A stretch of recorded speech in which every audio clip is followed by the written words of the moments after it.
Hi అండి.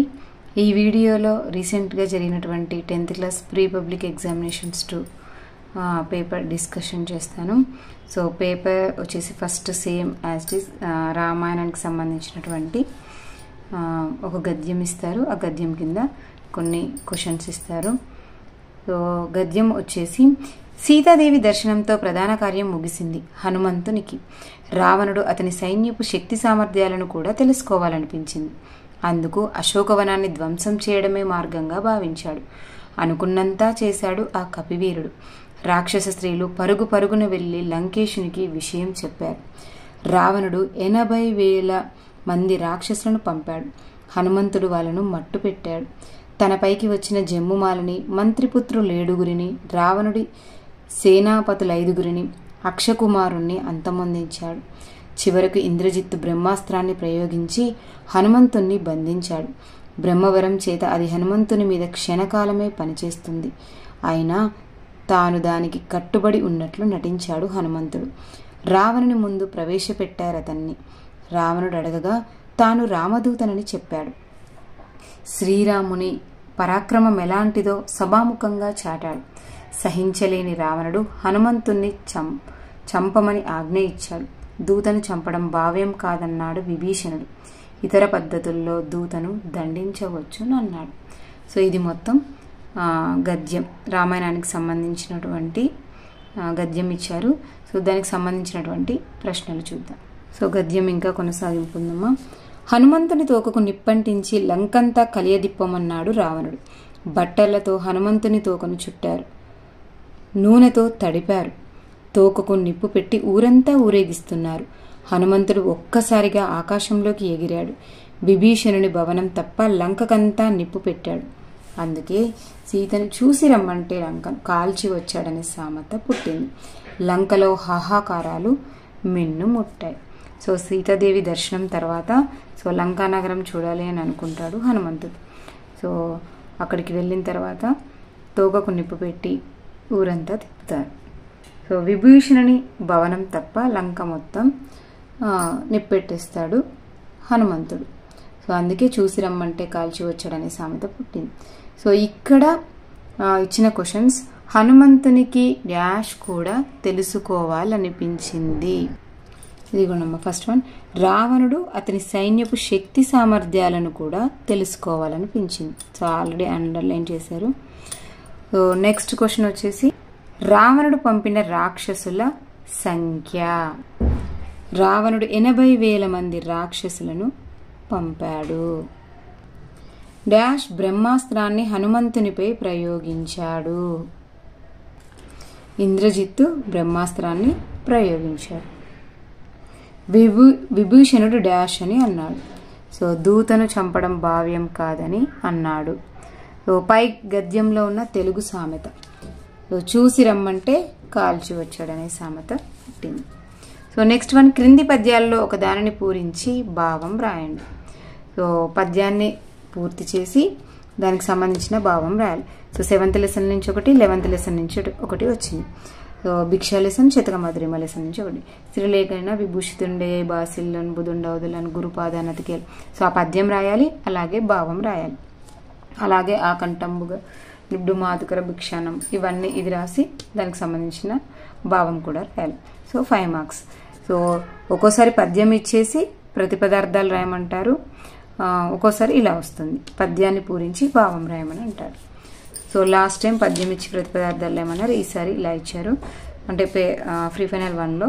Next pre final 1లో third bit వచ్చేసి పారాగ్రాఫ్ ఇచ్చేసి క్వశ్చన్స్ ఏమన్నారు. బట్ ఇప్పుడు మాత్రం పద్యం ఇచ్చి క్వశ్చన్స్ ఇచ్చారు. సో పద్యం వచ్చేసి, పరనారీ సోదరుండై పరధనముల కాసపడక పరులకు హితుండై పరులు ధనుంబొగడ నెగడకన్ బరులలిగిన నలుగనతడు పరముండు సుమతి. ఇది ప్రజెంట్ 6th క్లాస్కి సంబంధించినటువంటి పద్యం. పరనారి ఇతర స్త్రీలకు ఒక సోదరుడిలాగా, ఒక తోబుట్టు, ఒక అన్నలాగా ఉండాలి. పరధనముల కాసపడక, ఇతరుల యొక్క సంపదకు ఆశపడకూడదు. పరులకు హితుండై, సో పరులకు మంచి చేసేవారు లేదా మేలు చేసేవాడై ఉండాలి. పరులు ధనుంబొగడ నెగడకన్, ఇతరులు ఎవరైనా తనను పొగిడినా కూడా పొంగిపోకూడదు. బరులలిగిన నలుగనతడు, పరులు ఇతరులు ఎవరైనా కోపడినా కూడా సో తను మళ్ళీ ఎదురు తిరగకుండా అంటే అనవసర వాగ్వాదాలకు వెళ్లకుండా ఉండేటటువంటి వాడు పరముండు సుమతి. సో ఉత్తముడు అని అర్థం. సో ఇది పద్యం. సో ఇక్కడ వచ్చేసి సో సుమతి అనగా మంచి బుద్ధి కలవాడా అని. క్వశ్చన్స్ ఏమిచ్చారు? ఇతర స్త్రీల పట్ల ఏ విధంగా మసులుకోవాలి? ఒక సోదరుని లాగా. ఎవరి ధనమునకు ఆశపడరాదు? ఇతరుల ధనమునకు ఆశపడరాదు. పరులు పొగిడినప్పుడు ఏది పనికిరాదు? సో పరులు గర్వం అనేది సో పనికిరాదు. పొంగిపోవడం అనేది పనికిరాదు. పరులు పొగిడినప్పుడు పొంగిపోకుండా ఉండాలి.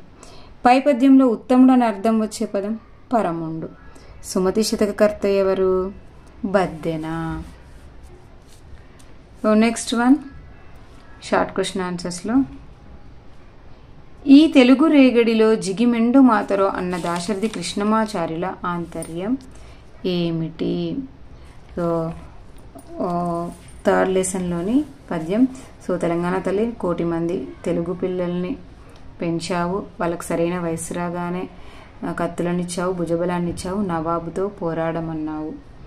సో కాబట్టి ఈ తెలుగు నెలలో ఎంత బలం ఉన్నదో కదా అనేసి దాశరథి కృష్ణమాచార్యులు చెప్తున్నారు.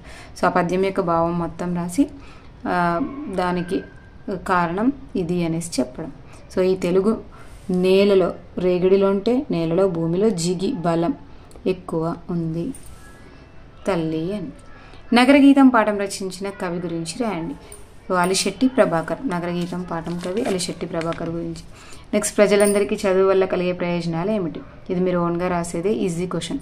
చదువు వల్ల ఎటువంటి ఉపయోగాలు ఉన్నాయి అనేసి కూడా రాయాల్సి ఉంటుంది. నెక్స్ట్ గోల్కొండ కోటలోని బాల్బోవా వృక్షం యొక్క ప్రాముఖ్యతను తెలియజేయండి. సో దొడ్డ బాల్బోవా వృక్షం ఆఫ్రికా నుంచి తీసుకొచ్చిన విషయం. అది ఎంత కైవారం ఉంటుంది. సో అందులో ఒక పెద్ద తొర్ర ఉంటుంది, అందులో ఒక టేబుల్ వేసి కూర్చొని ఒక 4 అల్పాహారం తీసుకునే విధంగా ఉంటుంది అని రాయాల్సి. నెక్స్ట్ బలిచక్రవర్తి దానశీలాన్ని గురించి వివరించండి. ఇది టోటల్ సారాంశం. సో ఫస్ట్ లెసన్ దానశీలం పాఠం సారాంశం. నెక్స్ట్ జీవన భాష్యంలో కవి ఇచ్చిన సందేశాన్ని తెలియజేయండి. సో ఇది కూడా టోటల్ సారాంశం. సో ప్రతి ఒక్క గజల్ దాన్ని ఉపయోగించి వాటి భావం, సో మబ్బుకు మనసే పడితే ఇవి మొత్తం వాటి అన్నీ రాయాల్సి ఉంటుంది. అంటే మొత్తం టోటల్గా సారాంశం. సో పాయింట్స్ వైజ్ రాసినా బెటర్ అని ఉంటుంది. నెక్స్ట్ కొత్త బాట అనే పేరు పాఠానికి ఏ విధంగా తగినదో వివరించండి. సో కొత్త బాటలు అంటే ఆ ఊర్లో మార్పులు వచ్చాయి కాబట్టి సో ఏమేమి మార్పులు వచ్చాయి అని మొత్తం మెన్షన్ చేసి లాస్ట్లో ఇన్ని మార్పులు ఉన్నాయి కాబట్టి కొత్త బాట అనేది ఈ పాఠానికి సరైనది అని. నెక్స్ట్ నెల్లూరి కేశవస్వామి గారి రూహి అపకథ సారాంశాన్ని వివరించండి. సో రూహి అపకథ గురించి సో నవాబు గారు రూహి అప్పను సో వాళ్ళ దేవుడికి తీసుకెళ్ళి సో పాటలు పాడించుకోవడం, తర్వాత వాళ్ళ ఇంట్లోనే ఆమెకు సంబంధించిన సేమ్ ఫోటో ఉండడం. సో అది చూసి ఆ నవాబు గారి పుత్రుడు ఆమెను అని పిలవడం అనేది మొత్తం స్టోరీ రాయాల్సి ఉంటుంది. నెక్స్ట్ వన్ రామాయణానికి సంబంధించినటువంటి ప్రశ్నలు. సో రామాయణంలో గల నైతిక విలువలను వివరించండి. సో మంచి వాటిని మొత్తం గురించి, మంచి చెడులను గురించి మొత్తం ఏవేవైతే ఉన్నాయో ఏవి మనం అలవాటు చేసుకోవాలనే దాని గురించి మొత్తం రాయాల్సి ఉంది. నెక్స్ట్ అశోకవనంలో సీతాదేవికి హనుమంతునికి జరిగే సంభాషణను వివరించండి. సో లంకా నగరానికి వెళ్ళిన హనుమంతుడు సీతాదేవిని చూసిన తర్వాత సో సీతాదేవికి హనుమంతుడికి జరిగినటువంటి సంభాషణ ఏంటిదో అది మొత్తం రాయాలి. నెక్స్ట్ సృజనాత్మకత. మాతృభాష ఆవశ్యకతను తెలుపుతూ సూక్తులు లేదా నినాదాలు రాయండి. సో మాతృభాష యొక్క గొప్పతనాన్ని, ప్రాముఖ్యతను తెలుపుతూ సూక్తులు లేదా నినాదాలు రాయాల్సి ఉంటుంది. సో ఇవి 7 మార్క్స్ కాబట్టి కంపల్సరీ 10 రాయాల్సి ఉంటుందమ్మా. నెక్స్ట్ గోల్కొండ నిర్మాణం యొక్క విశిష్టతను గూర్చి నీకు నీ మిత్రునికి జరిగిన సంభాషణ ప్రాంతీయ భాషలో రాయండి. సో మీ మిత్రుడికి మొత్తం గోల్కొండ లెసన్ మొత్తం తెలుసు కాబట్టి గోల్కొండ గొప్పతనం, వైభవం, విశిష్టత సో లాంగ్ క్వశ్చన్లో ఉంటుంది కాబట్టి దానికి సంబంధించిన ఇన్ఫర్మేషన్ మీకు అలాగే మీ మిత్రులకి సో ఏం మాట్లాడుకుంటారు అనేది మొత్తం కన్వర్జేషన్ టైప్లో ప్రాంతీయ భాషలు, వాడుక భాషలోనే రాయాల్సి ఉంటుంది. సో ఇది ప్రీ ఫైనల్ 2కి సంబంధించినటువంటి క్వశ్చన్ పేపర్. సో సేమ్ ఇంతకు ముందు వీడియోస్లో కూడా నేను చాలాసార్లు చెప్పాను. సో ఇక్కడ సెకండ్ బిట్, థర్డ్ బిట్లో మాత్రం చేంజెస్ ఉంటాయి. సో యాజ్ ఇట్ ఈజ్ ఇలాగైనా రావచ్చు, లేదంటే ఇక్కడ పద్యం ఇచ్చి ప్రతిపదార్థాలైనా రాయమనొచ్చు. ఈ బిట్ వచ్చేసి పారాగ్రాఫ్ ఇచ్చేసి క్వశ్చన్స్ రాయమనొచ్చు. కానీ ఆల్మోస్ట్ అందరూ అపరిచిత పద్యం నేర్చుకొని ఉండండి. సో పద్యాలు ప్రొనౌన్సియేషన్ ఎలా ఉండాలి, అలాగే చివరిగా మకుటం ఉన్న శతకం ఉన్న కవుల పేర్లు అవన్నీ తెలుసుకొని ఉండాలి. పారాగ్రాఫ్ అంటే మీరు రాయగలరు, 1-2 సార్లు ఆ పారాగ్రాఫ్ రీడ్ చేసి అందులోనే ఆన్సర్స్ ఉంటాయి కాబట్టి రాయగలరు. సో అక్కడ నో ప్రాబ్లం. బట్ అపరిచిత పద్యాలు ఇచ్చినప్పుడు మాత్రం పద్యంలోనే ఆన్సర్స్ ఉంటాయి. బట్ మీరు 1-2 సార్లు చదివి పరుషాలు ఉన్న లెటర్స్ దగ్గర చూసుకోవడము, సరళాలు పదాలను చూసుకోవడం అలా చూసుకుని ఉన్నట్లయితే మీకు పద్యం క్లియర్గా అవుతుంది. ఇక్కడ ధనున్ బొగడ అంటే ఇక్కడ త అని పెట్టారనుకోండి, సో పరుషాల ప్లేస్లో సరళాలు అలా మార్చుకున్నారనుకోండి. ఇక్కడ తనున్ బొగడ అంటే తనని పొగడడం, ఇక్కడ బో అని వచ్చిందిగా పొగడ, ఇలా కొన్ని పరుషాలు సరళాల దగ్గర మార్చుకున్నారు అనుకోండి, మీకు కొంచెం పద్యం కొద్దిగా ఈజీగా అర్థమవుతుంది. సో అప్పుడు మీరు ఇచ్చిన క్వశ్చన్స్కి ఆన్సర్ ఈజీగా రాయొచ్చు. అలాగే శతక పేర్లు కూడా, శతకకర్తల పేర్లు కూడా మీకు తెలిసి ఉండాలి. సో క్లియర్ మా? సో ఈ వీడియో మీకు అర్థమైందని అనుకుంటున్నాను. ఈ వీడియో కనుక నచ్చినట్లయితే లైక్ చేయండి, షేర్ చేయండి. ఎవరైనా కొత్తగా ఈ వీడియో చూస్తున్నట్లయితే సబ్స్క్రైబ్ చేసుకోండి. Thank you.